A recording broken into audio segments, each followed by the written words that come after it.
दिनैनि साना गोथार सान आं बेखौनो बुंगोन जे बे जारिमिनारि जे गुदि बाथौ जे मोनसे फोरबो जे सानथामनि हाबाफारि जे लादों बे कमिटिनि साफ्रोमबो आफादगिरि आरो नेहाथारिजों लोगोसे जेसेबांखि दङ बिथांमोन साफ्रोमखौबो आंनि गोसो गोरबोजों अननाय आरो सिबिनायखौ बिथांमोननो जासिग्रोदों। मानोना जों बयबो मिथिगौ गुदि धोरोमा बाथौ होननानैहाय बर'नि जे धोरोम आरो बियो गोबांथार मोनसे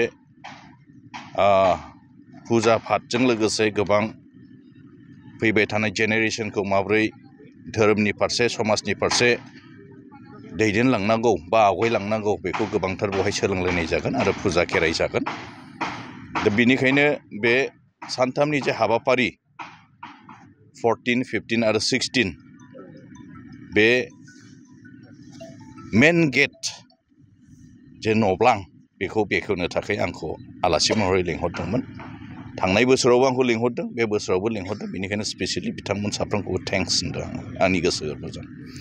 दा आं बेखौल' बुंगोन इसोरनियाव आरो आफा बोराइ बाथौनियाव बे सानथामनि जे हाबाफारि बे सानथामनि हाबाफारिया मोजां दिन मोजां बोथोर जे होयो आरो बाव सफैनो हानाय साफ्रोमबो डेलिगेटफोरा मोजां देहा मोजां गोथार गोसोजोंहाय मोजां जे आफा बोराइ बाथौखौ सिबिनायावहाय बिसोरो आफा बोराइ बाथौनिफ्राय बोर मोनथों आरो फैबाय थानाय समावहाय गावखौ दालांनायाव हारिखौ सिबिनायाव बिसोरो आवगायलांनो हाथों।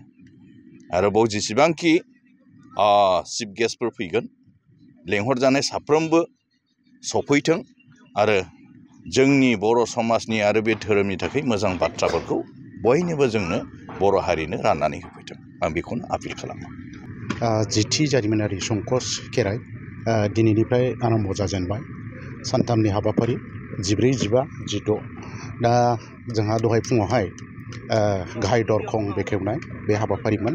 दा बेखौ जोंनि हांख्रायनानै लाबोजानाय आलासि बिथां उइलियाम नार्जारि बिथाङा गावनि आखाइजोंनो बेखेवनानै होबाय। बिनि लोगो लोगो जोंहा नैबेवहाय गाहाय सायनासालि बेखेवनाय हाबाफारिमोन। बेखौबो जोंनि दानि बिटिआर खुंथायनि EM सार उकिल मुसाहारि बिथाङा गावनो फैनानै एसे आगोलाव बेखेवनानै होनानै थांबाय। दा बिथांमोनखौ आं साबायखर बावो। बिनि लोगो लोगो आरो जोंहा गोबांथार बेखेवनांगौ दंबावो, जेरेखम मावसोमबादा बेखेवनाय आरो लोगोसेहाय गेस्ट हाउस बेखेवनाय, बिदिनो RC अफिस बेखेवनाय, बेबायदि हाबाफारिया सोलिलांगासिनो थागोन। खेराइसालि बेखेवनाय, गारजासालि बेखेवनाय बेबायदि आरो बेजों लोगो लोगो जोंहा बेलासियावहाय गसाइगाव जिल्ला दुलाराय गुदि बाथौ आफादनि गासै बिबानगिरि बिथांमोनखौ लानानै लोगोसेयै आनसलिक लेभेलनि जायनाखि वार्कारफोर बिथांमोनखौ लानानै मोनसे स्पेसियेल सावरायनाय दङ। दा बे हाबाफारि आरो बेनि लोगो लोगोनो जोंहा आरो बेबायदिनो गसाइगाव जिल्लानिनो गुबुन गुबुन अजा आफाद, लाइमोन आफाद आरो लोगोसे गागि आफाद, माइनाव आफाद जयै जोङो बे RCनि मावथि बिथांमोनखौ लानानै सावरायगोन आरो गाबोन जोंहा बिदिनो मोनसे जर'खा सावरायमेल दङ। बेवहाय आगुनि BTCनि जेनाखि गाहाय मावफुंगिरि बिथां हाग्रामा महिलारि सार बिथांमोनहा बाहागो लाफैगोन। लोगोसेयै जोंहा 16 थारिखआव मोनसे गेवलां मेल दङ। बे मेलावहाय जोंनि दानि बिटिआर खुंथायनि मानगोनां CM मुस्रि प्रमद बर' सार बिथांमोनहा बाहागो लाफैगोन। बिस्वजित दैमारि बिथांमोनहा बाहागो लाफैगोन। बिथांमोनहा गोबां जोंनो बाथौ धोरोमनि जेनाखि मावलांनाय आरो मा रोखोम जोङो खालामनांगौ बेफोरनि बोसोनखौ होगोन होननानै जोङो आसा खालामो आरो जोंनि हाबाफारिफ्रा मोनफ्रोमबो मोजाङै मोजां जाफुंगोन होननानै आङो आसा खालामो आरो बे हाबाफारियाव बाहागो लानो रायजो राजाफोरखौ मा खालामो? बे हाबाफारियाव बाहागो लानो थाखाय आङो जोंनि साफ्रोमबो बाथौ सिबियारि रायजो राजा आइ आफा बिदा फंबाय बिथांमोना फैनानै जाहाथे जोंनि खेराइनि जेनाखि बाथौ बोराइनि जेनाखि बोर बेखौ लाफैयो। लोगोसेयै जोंनि बे हाबाफारिफ्राव जाहाथे मोनफ्रोमावबो बिथांमोना जोंखौ सहाय खालामो बेखौ आङो खावलायो आरो। सोलोंथाइ बोसोर 2025-26 मायथाइनि थाखाय मोनसे फोसावथाय। थिथागुरियाव थानाय मानास पाब्लिक स्कुलाव सोलिगासिनो फरायसाफोरनि थाखाय गोदान मुं थिसननाय। नार्सारिनिफ्राय लानानै 9 थाखोसिम फरायसाफोरनि थाखाय दासान्दि मुं थिसननाया सोलिगासिनो दं।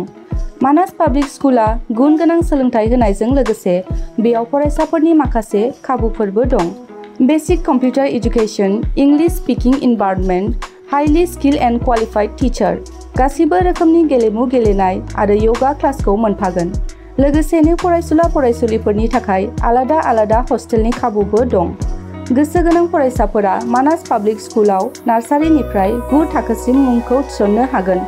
मुं थिसननायनि बागै आबुं बाथ्राखौ मिथिनोब्ला नोंथांमोनहा मानास पाब्लिक स्कुलनि जानबुं नाम्बार 6000489621 नङाब्ला 9706475349 आव थोंजोङै सुलाद लानो हागोन।